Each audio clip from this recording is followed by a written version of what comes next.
If you're vulnerable to psychic damage from roguish language, stay away from these gibbering mouths.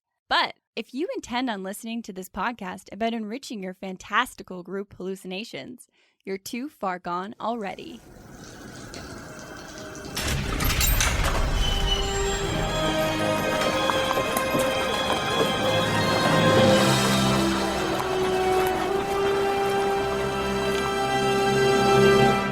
Your next Bulette encounter is going to explode into your game with the fury of 1,000 sharks. And here's why. In this episode, we find answers to, can the Bulette get a punch-up with the fierce fuckers it was originally inspired by? And how can we use horror to make hackles go straight up at the table with a Bulette? And what are some tweaks that we can add to the Bulette for new and exciting challenges?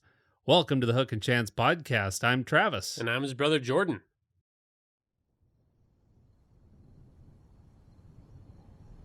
The dark skies erupt with lightning and thunder. A rumbling picks up in the earth. It builds, strengthens, threatens to become something more. A furious shriek pierces the air from behind you. Moments pass, then another shriek. More of them whip through the grasslands, now coming from many directions all around you. Far too close, the earth starts to seep away, like sand in an hourglass, forming a pit. As the pit forms, it spews forth a writhing mass of hulking beasts, all desperately clawing to return to the heart of their struggle. They gnash through earth, stone, and the thick armored hide of their kin. Carnage spills from the ground in a building fury. It is unrelenting.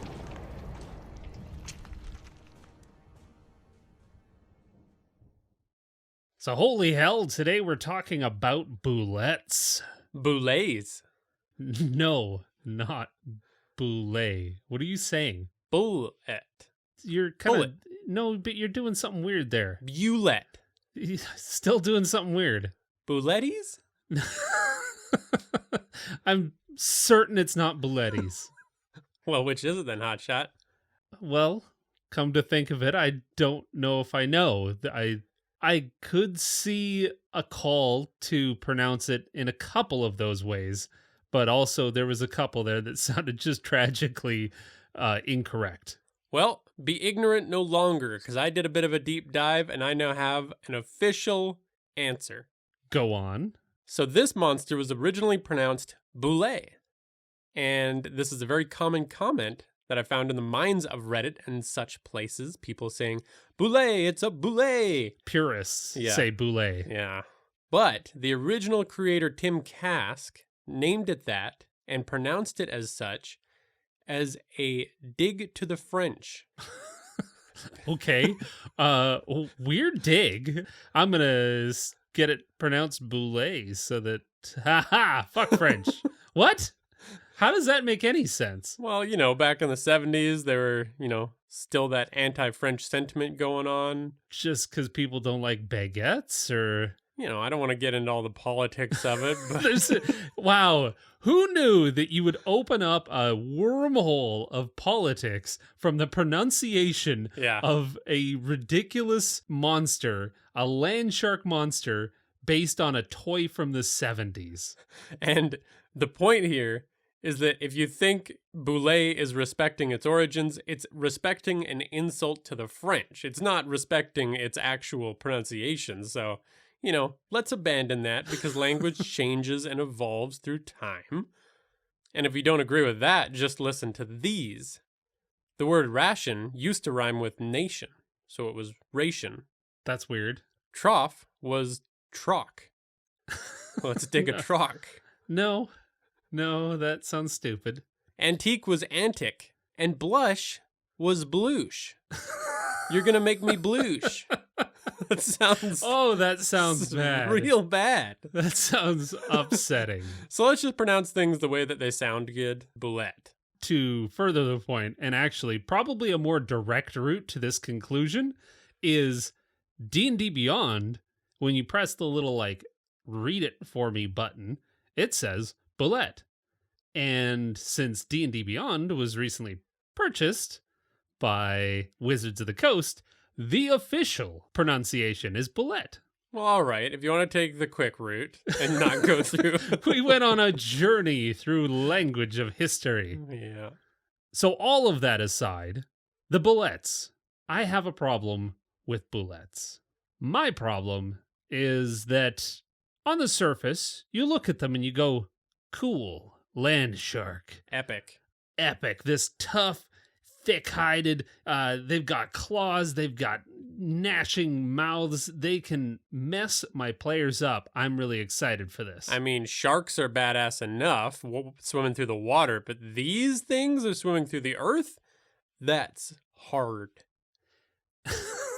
Yes. Thank you. Earth is hard, Jordan. In my DM mind, I go, this sounds super cool. I'm going to throw one in. But the reality is that without a lot of, mental exercises, the encounter goes like this. Uh-oh, something's maybe here? Surprise, there's a Bulette. Ground attack, stun. Everyone roll initiative. We spend the next 5 to 10 rounds just hacking away at this thing as it bites us. Yeah. And you're pretty ineffectual because it's got a very high armor class, meaning that, there's a lot of misses going around. Yeah. I mean, you were expecting something so cool, and what you got was turn after turn of just hacking away at something. And throughout the years, there's been relatively little about how they behave, how they interact and hunt, and what they hunt, and their tactics, and even how they tunnel. Not very much of that has been added to the Bulette. There's a few lore details, but we need some stuff that's going to make them more interesting to players and more usable for DMs. So let's find some of that stuff out in the Strategy Stateroom. This is the Strategy Stateroom, where inventive and cunning tactics are crafted for when they're needed most.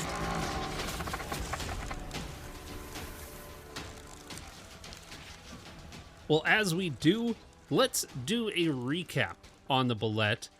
Just a quick, we're going to go through the stat block before we actually start adding stuff that will create a better encounter and a better lead up to the encounter. So this is a large monstrosity. Its armor class is 17, which means it's very hard to hit. That's natural armor. It's got those plates. It's got 94 hit points, which means you could very well hack away at this thing for a turn or two. Its speed is a highlight because it's 40 feet and it's got a burrow speed of 40 feet, which means that's faster than the average adventurer. Pretty tough to get away from these once they've erupted on the scene. Well, that's what makes the Bulette actually an interesting monster. It means that it's keeping up with adventurers no matter where they're going. It's a pursuit creature. Yeah. So without really thinking through how the encounter could go and other aspects to the encounter that could make it really shine, you're basically forcing players to fight this thing. Since they're not going to be able to run away, they have to stand their ground and fight. Or learn to fly real quick. That helps you get away. Its main stats are strength with a 19 and constitution with a 21, which means it's the absolute epitome of a tank. It just stands there and beats the shit out of you. Also not great for a really dynamic encounter. As a DM, you can just be like, I can weather these blows, sure. Its intelligence is 2, which means, yes, it's very, very dumb, but the way I like to think about monsters and the more animalistic ones, they've got instincts, and those instincts are going to help them become really good hunters and killers. And I think the instincts are tied to wisdom more than intelligence. Mm-hmm. And this thing has a wisdom of 10, so it's fine in the instinct department. Other notable features, it has dark vision out to 60 feet. It's got Tremor Sense, which is a really key component to the Bulette. Like, this is how it does surprise attacks. It pops out of the ground when it feels something walking near it. Yeah. Without that, it would just be sitting under the dirt. just hanging out. What am I doing? When am I going to eat? Maybe you'd find one day, and it would just be hanging. One of my favorite things about the Bulette, and honestly its biggest feature, is its ability to jump. Its long jump is up to 30 feet, and its high jump is up to 15 feet. And that's my favorite visual of the Bulette, is bursting forth from the ground in a spray of earth and stone as the party is just like, what the fuck's happening? And there's a land shark on the scene all of a sudden. I mean, that really does kind of evoke all of those images of a shark coming out of the water. It's got a seal in its mouth, or it's just like, I've seen a couple of those videos where the shark just pummels, and it doesn't even hang on to its prey. It just sends it rocketing through the sky. Yeah, it's just punting it. I feel really bad for those seals. Unless it's a deal that the seal made, like, I want to fly. Send me into the stratosphere. You think that's the interaction? That's the relationship that those two have? Maybe. I'm just trying to be optimistic. I've got some bad news for you, brother. Fair enough. So the other thing here, though, is this is just like a standing leap.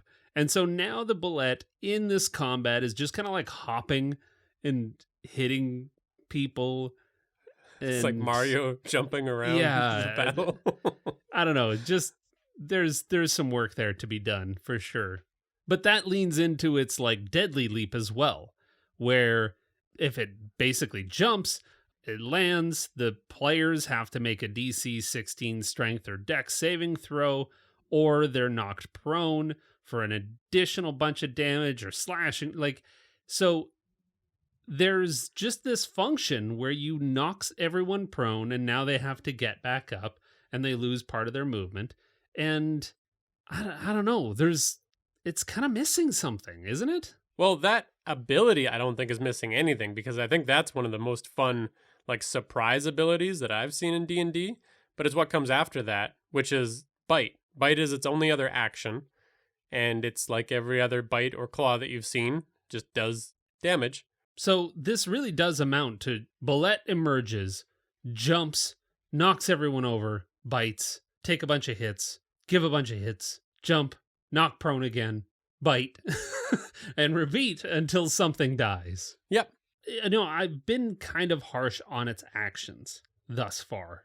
And I think what we need to do to potentially fix this is really lean into what builds up to this moment. And how do we make sure that the Bulette is sold? Because that's the thing, is that it just kind of bursts out of the ground. All of the players have very little chance to really like build some tension or see this thing coming and dread a little bit. Yeah.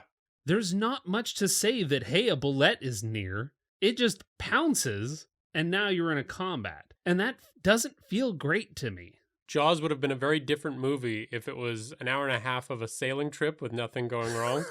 And then just a shark showed up, jumped on the deck of the ship, and started plowing through sailors. Yeah, exactly. That's where I'm going with this. We need to build some tension. We need to set the stakes. And the best way to do that is to actually look at its original inspiration, which was a shark, as well as an armadillo and a snapping turtle.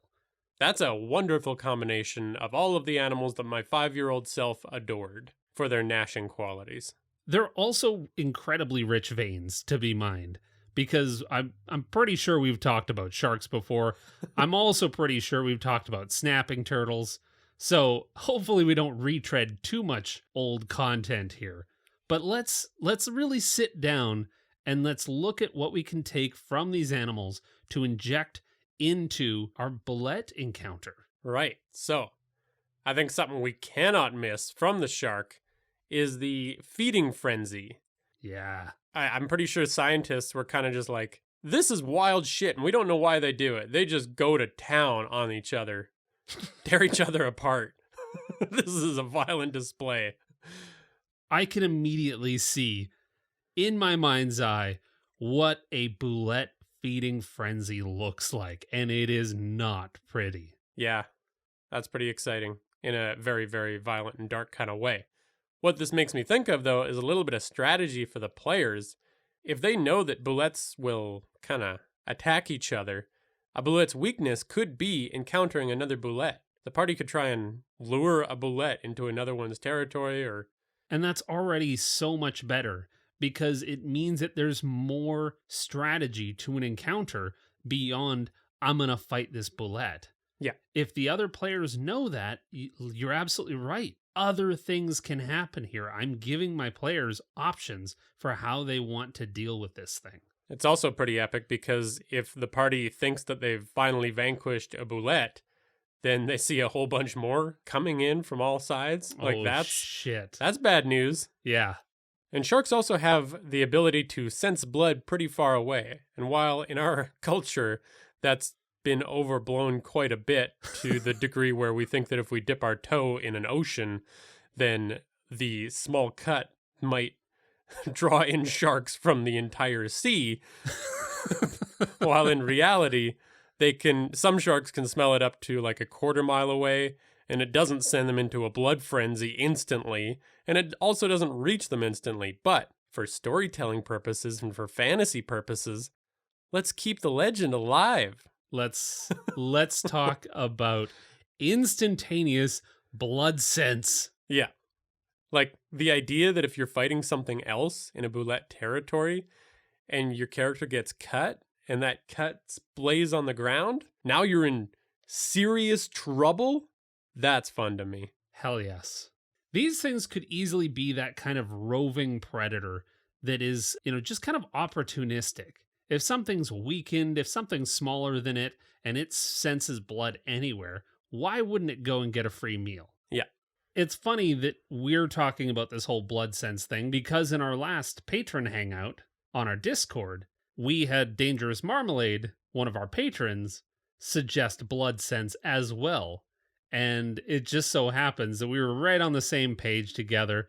And he actually sent a full ability write-up for the Bulette with blood sense, and I love it.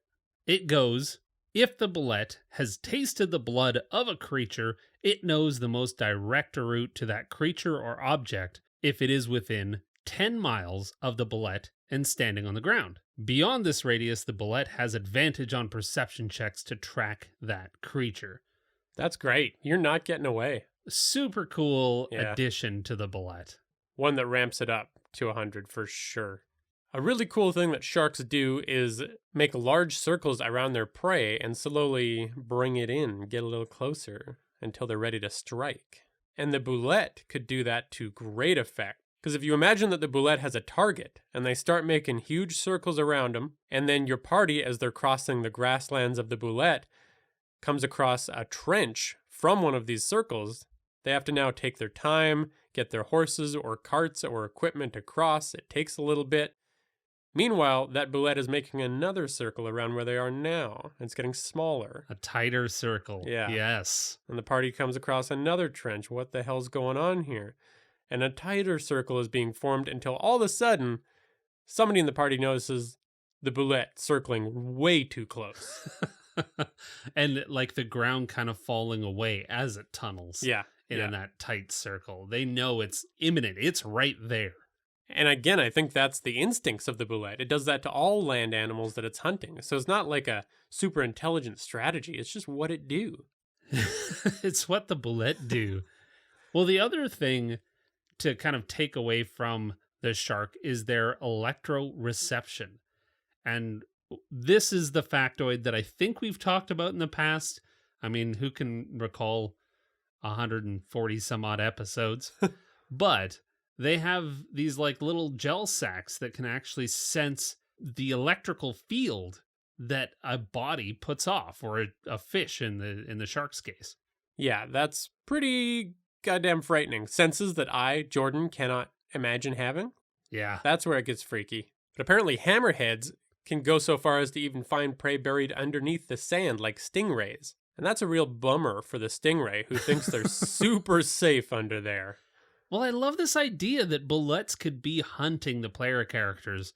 No matter where they are, they can sense their blood because they had a quick run-in with them, and now there's no hiding. Yeah, it's always going to be tracking you.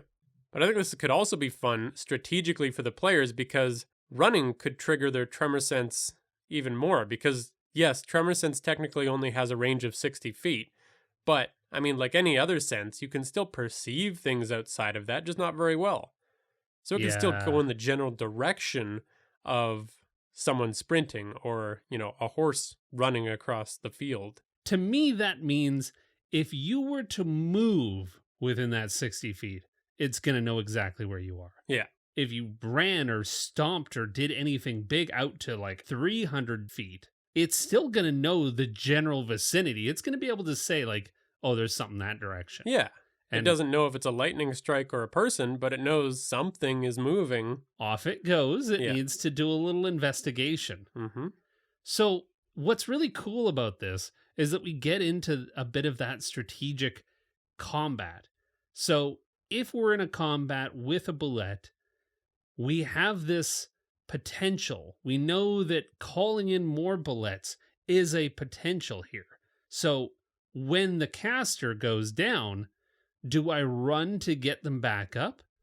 Do I move slowly so as to not call more Bulettes in? Yeah.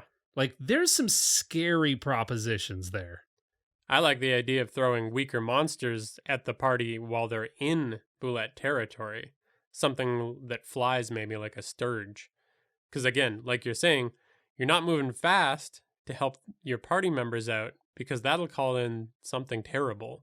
Oh, so like if players knew Yeah.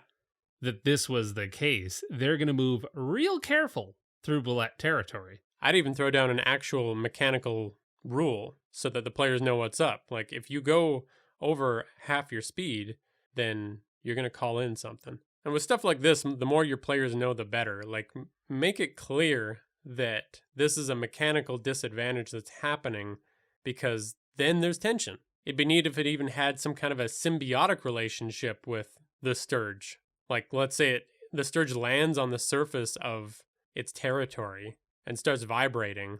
And if your party does know that vibration equals bad, then all of a sudden it's not a fight against the Sturges, it's a fight to make sure the Sturges don't land and vibrate. This is diabolical because what you're proposing is that now there are two creatures that are basically helping each other out. The Sturge eats the fallen PC's corpses. Yeah, exactly. And the Bulette gets a free meal because the Sturge is like, hey, buddy, get on over here. There's a free meal walking through the grasslands. That's some dark shit. All right, let's move on to the Armadillo. All right, well, my favorite of the Armadillo family is the Screaming Hairy Armadillo. So I think that's all it needs to be said because that name rules. That is a scientist who just kind of gave up and was probably pissed off at the last interaction that they had with the Screaming Hairy Armadillo. So that comes from the sound it makes when it's threatened. But that does not mean that they're cowards because they've been known to throw their bodies on top of snakes, killing the snakes by cutting them with the sharpened edges of their shells. Sorry, not sharpened. Naturally just sharp. It's not like they're sitting there filing them down. Yes.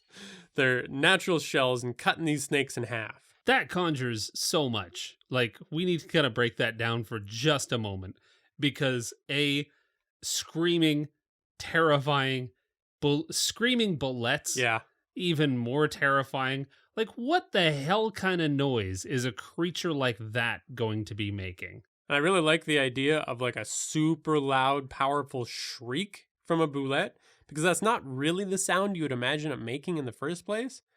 So it's going to be extra unsettling. Oh, yeah. And the other piece here is that we've got an armored monster, both the Armadillo and the Bulette, fairly heavily armored. And I love the idea that the Armadillo just yeets itself onto prey and just like thrashes around. And to be clear, it yeets itself onto predators and thrashes around. Exactly. Another fun little fact about the Armadillo is that their first choice when getting through a river or stream is to walk along the bottom underneath the water. And they can hold their breath for about 6 minutes. Which to me, when the party strategizes and tries to cross a river to escape the Bulette, that ain't working. Yeah. Oh, that of course the party's going to think, yeah, let's cross something that will flood its tunnels or something like that. Yeah. And it's following them anyways. Well, and if you take it the one extra level, like we can get into some wild territory. If we take it to the fantasy extreme, you've got bullets that can withstand the temperatures and hold their breath through lava flows, or something equally as like terrifying. Yeah, that's true. That's pretty metal. Bulette swimming through lava.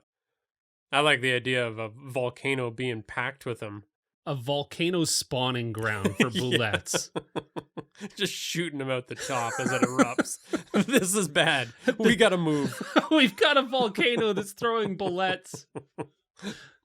Yeah, if there isn't a heavy metal guitar riff playing underneath that scene, Yep, you've absolutely screwed up. The bullets play them as they shoot out of the top. Well, let's talk quickly about the snapping turtle then. They got shells. Turtles are cool, but something that stands I about like turtles. something that stands out about this nasty little bastard is that they're cannibalistic. Oh no. So apparently 80% of the stomach contents of adult snappers was other adult snappers. Yikes. So they're just munching on each other. Yeah. Don't go hunting with another adult snapper because they're going to turn on you real quick. And one more kind of really cool twist that came from one of our patrons, Michelle T, talked about how she really likes to approach Bulette specifically as being kind of like Pokemon in the sense that they have evolutions. So I really dug this idea of starting from like a small Bulette and then even having a medium-sized Bulette.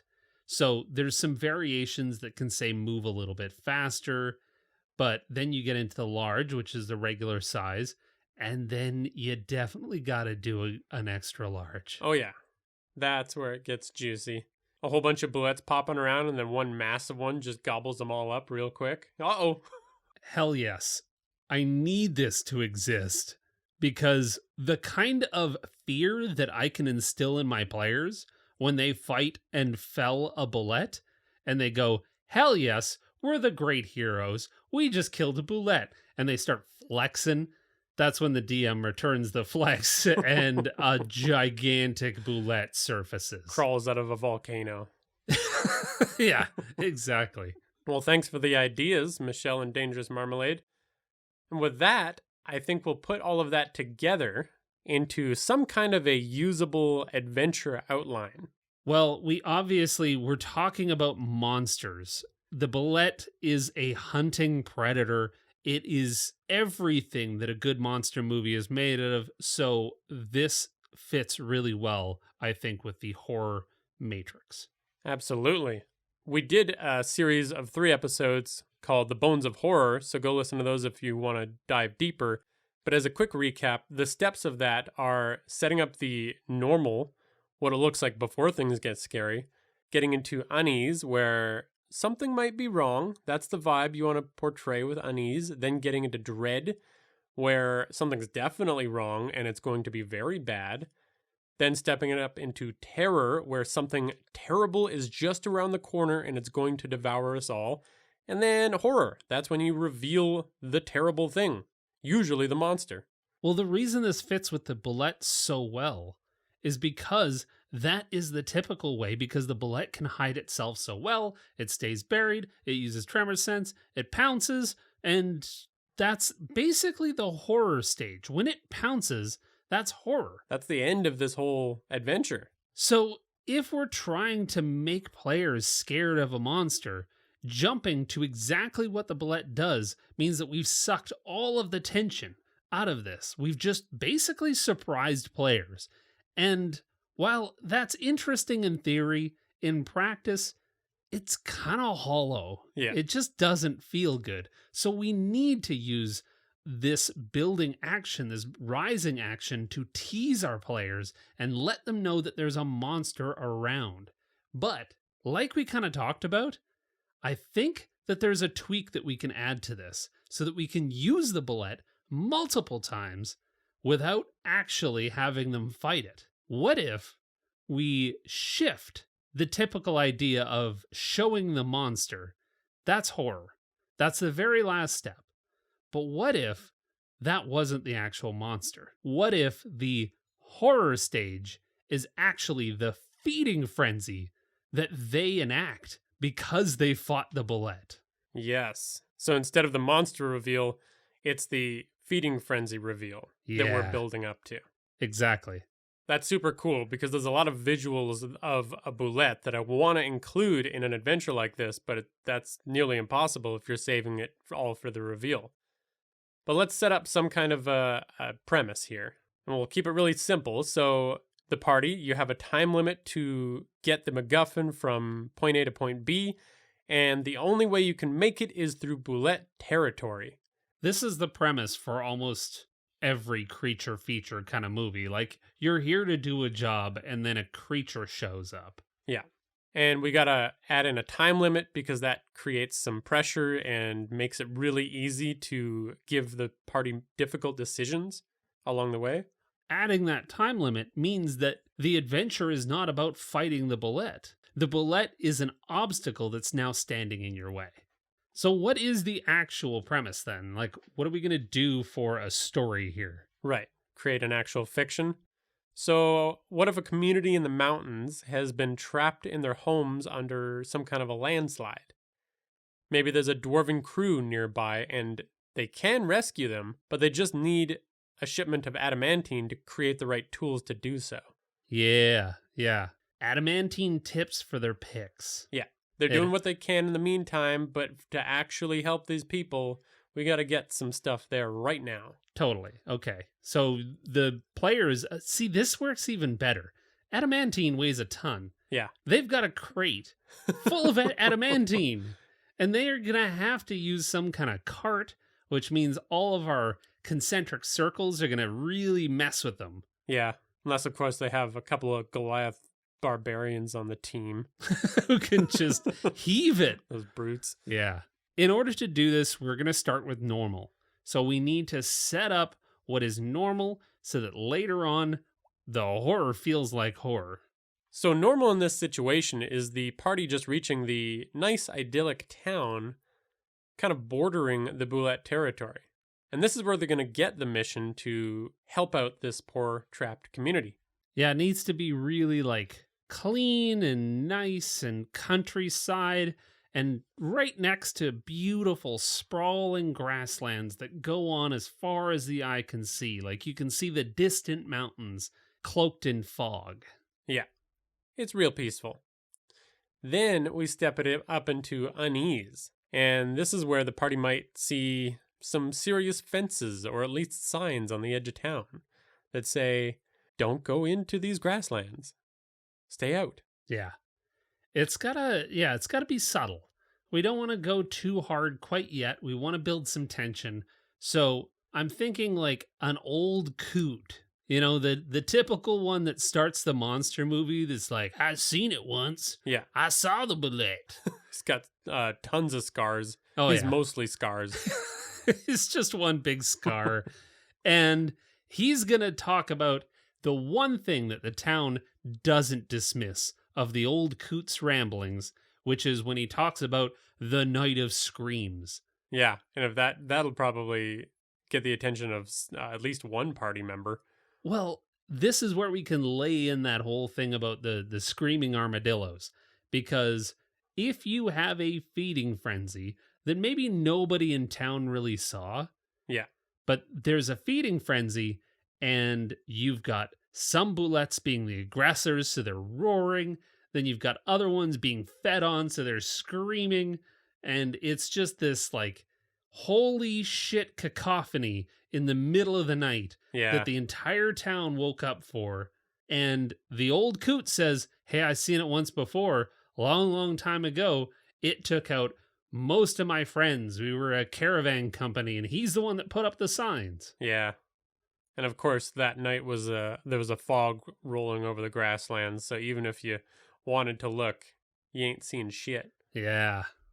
Yeah, I dig that. So they're all really like superstitious about the grasslands. Yeah. The old coot says it's a Bulette. Nobody else believes it. They all just stay out. And as such, there's a road that goes up the windy mountains. It takes like 10 times longer to get to the other side, but nobody just goes through the grasslands anymore. And it's absolutely clear, like we need to make it clear to the party that they will not make it to the buried town on time if they take that mountain road. Yeah. It takes like a week to get there. everyone's going to be dead by then. Yeah. They need to cut across the grasslands. They get the warnings. The players made that choice. This has the setup of a really uneasy adventure. Yeah. Keep peppering in details. Like, it just came to mind, you could have some kids playing kind of a little too close to the grasslands, and some parents like shoo them back and like berate them. Like, do not go over there. That's perfect for unease. Yeah. Now we need to move into dread.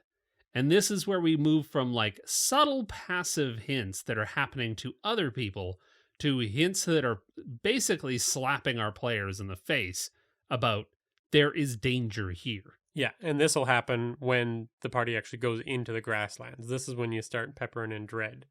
One of the major opportunities here is to have the party find the pit that the last feeding frenzy took place in. Now, it was a long time ago, so it's grown over a bit. Yeah. But if they get in there and take their time, they're going to find the carnage, the bones from other Bulettes that are broken and shattered. And, you know, you can add in as many details as you want here. You can have bits of their armor, like describe a sheet of stone, like rough sandpaper on one side, but it seems organic. I like that because this gives our ranger and our druid some investigation. They get in there. They get to find bones of maybe people from that caravan, that first one that crossed, that tangled with the Bulette. They can find dwarven remains and all of these animal carcasses, and then, vultures and all of these pieces that they get to go, what the hell happened here? And all of the dirt is just permanently stained around there with the taint of blood. And if you want to reward the party here, you can even have that old coot tell them that, you know, they lost a magic item, they left it behind, bring it back, but it'll also help you in your fight. Nice. Maybe? Yeah, that's good. But like we said, we can actually show the Bulette, because the Bulette is not the horror in this case. We're going to build up to that with that being the feeding frenzy, another feeding frenzy. They've seen some of the evidence of it. So we're free to show the Bulette. Yeah. There's a lot you can do with that in the dread stage. So, like, you know, they could come across an actual big chunk of another Bulette that has been torn in half. Ooh. They could find all of these concentric circles. You know, maybe it doesn't even collapse in. You know, we're talking about the Bulette kind of tunneling underneath the surface of the ground. But maybe some areas actually hold up. And so when players actually walk over those spots, they collapse a little bit, making it difficult terrain. Yeah. So now they're having their process is slowing down. They're having to heave this huge hunk of adamantine or this crate over these pits. They're trying to move the horses. They're trying to move the wagons. And they can see the Bulette in the distance. Yeah. Almost watching them or kind of moving through the terrain. If the party tries to get strategic and finds themselves a vantage point, you could show them a distant hunt in process. Like you could have an injured auroch, which is one of those big D&D bisons, fleeing across the plains. Maybe it's already injured. Maybe it's limping along. And all of a sudden it gets violently pulled under the earth. Or you see the thing come out and grab it and pull it down. You see the head. They've been moving slow enough that they're not the primary target. The auroch is. Yeah. And as soon as the auroch is gone, they are now the next largest target. Yeah, that's a good point. Or here's a fun one. In the distance, the party could see a Bulette on an outcropping. That's maybe like a 40-foot high ledge over the grasslands. And as the party spots it, they see the Bulette sitting on the edge of it, watching them. And kind of as soon as they make that eye contact, the Bulette just drops off and dives straight into the earth. Not to be seen. Yeah. Yeah, I dig it. Where's it going? And now we can hop into that terror stage, because this is actually more or less the Bulette fight. We want the players to come into contact with the Bulette. So they're starting to see more depressions kind of blocking their path. They're starting to get hints of some of these rings that they've been told about in the past. Oh yeah, it circles you first. And now they know that the hunt is on. Yeah, it's getting closer. They're feeling the occasional rumble themselves, getting a little a little taste of their own Tremor Sense. And of course, this is when you do the thing that we all envision when we think of the Bulette, have it burst out from the earth and slam them all down, and the fight is on. This is a huge part of what you've been building towards. Yeah. And we actually get to fight the Bulette, and then we get to beat the Bulette, and then we go, yeah, team win. And then we start to see more converge on our location, because the Bulette's blood is now seeping into the ground. We've finally beaten it. Yeah. Describe blood as much as you can in this fight. Make it a focus so that the players start to sweat about it. Hell yes. It's blood, your blood, anybody that gets hit, that blood is hitting the ground. And now we're talking about that feeding frenzy. And keep in mind that the Bulette is a survivor, so, when it's at a quarter or half health, that's when it's going to start to try to flee. So I think where you really reveal the horror of the feeding frenzy is when the Bulette that you're fighting turns tail, you all throw your arms up, we did it, it's running, and as it gets a little bit away, like 3 or 4 other Bulettes just come up and tear that thing to shreds. And that is going to encapsulate that terror that we want from our players when they go, holy shit, we all just got kind of like we were successful, but barely they with still got this the Bulette. win. Yeah.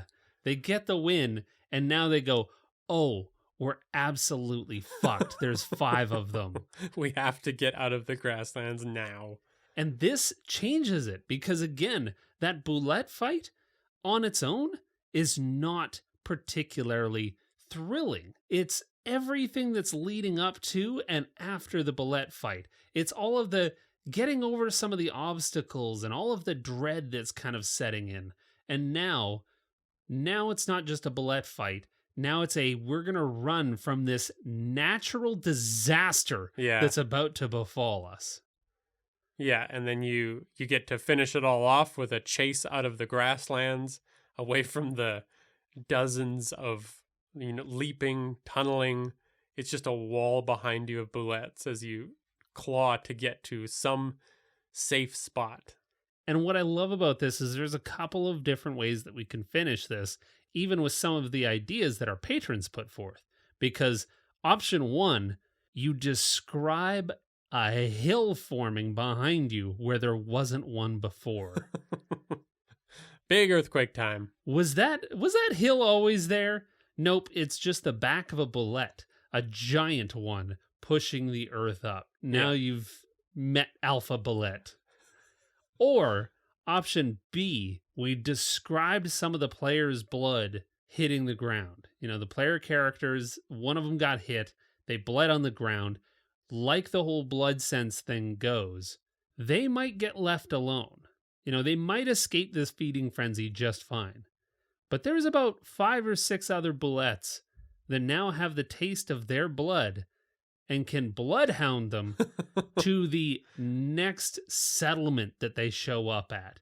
And now the Bulette comes out of the ground in the middle of town, in the middle of the market. Now this is a different kind of fight. Yeah. It's not just a straight up boring ass shot for shot Bulette fight. This has some other dynamics, some other elements happening here. Damage control. Yeah, it's going to make it so much better. So you're saying haunt the players forever with Bulettes. Hell yes. This will never end. But yeah, there's some really fun options to bring this whole thing home.